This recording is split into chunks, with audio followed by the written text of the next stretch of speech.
kaibigan Joseph Marte, Maria Eunice Jean Dasco, Francesca J. Danceta, Ann Patrice Cuadros, Nicola Beneta, and Kurt Pangina of 1.18 BSHM, taking the course of DE3, proposing communication under our course instructor, Mr. Kyle C. Guzman.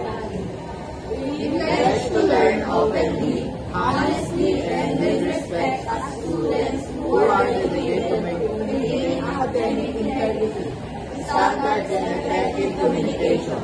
We promise to consistently seek original work by creating collaborative environments founded on trust for educational responsibility.